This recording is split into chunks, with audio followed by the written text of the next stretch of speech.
За улсын хурлын дарга эрхэм гишүүдээ өнөөдрийн хэлэлцэх асуудалтай холбогдуулж хоёр асуудлыг хэлэлцэх асуудалд оруулах ийм саналыг энэ чуулганд хуралдаанд хэлэх юм шаардлага гарлаа. За Монгол улсын сайд бөгөөд засгийн газрын хэрэг эрх газрын дарга Амар Баясгаланд Ховд аймгийн Эрдэнэ бүрэн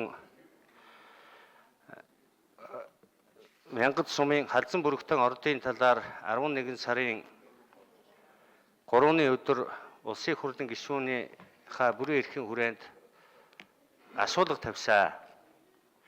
Энэ асуулгын хариу уг энэ Монгол улсын их хурлын тухай хуулийн зааснаар улсын хурлын нэгдсэн чуулганд эрүүлэх хуулийн хугацаатай. Гэтэл өнөөдрийн хүртэл хүнд үйлдвэрийн сайдаас засгийн газрын хэрэг эрхлэх газарт хөргүүлсэн албан тоотын хариу ирүүлчихэд энэ асуудлаар өнөөдөр улсын хурлын гишүүн миний асуулгад халзан бүрэгдэн ордын талаар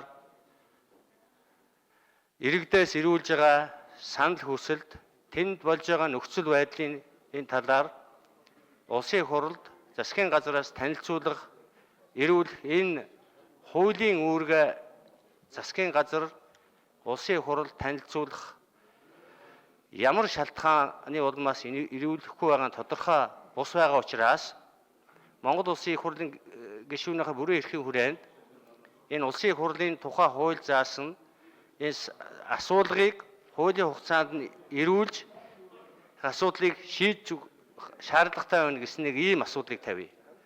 Нөгөө талаараа Эрдэнэ бүрэнгийн цахилгаан станцыг бид өнөөдөр Монгол улсын засгийн газраас баруун бүсийн эрчим хүчнийг хангах маш том мега төсөл гэдгээр бид дэмжиж энийг улсын хурал засгийн газартай хамтарч энэ төслийг яаралтай эхлүүлэхийн төлөө байгаа.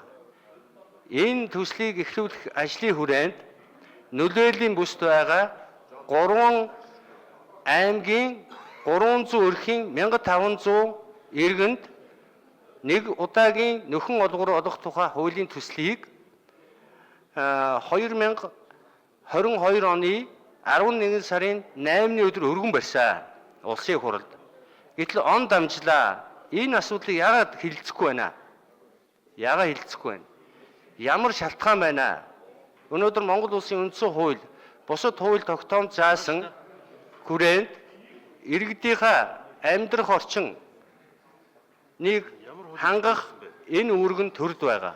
Энэ үүргийнхаа хүрээнд энэ асуудлыг яаралтай шийдэж өгөх нь өнөөдөр Монгол төрийн үүргээ. Үнэхээр энэ цахилгаан станцыг цаашид явуулах тэр нөлөөллийн бүсд байгаа 1500 иргэний асуудлыг засгийн газар Монголын төр шийдэх ийм үүргээ биелүүлэх ийм шаардлагатай байна.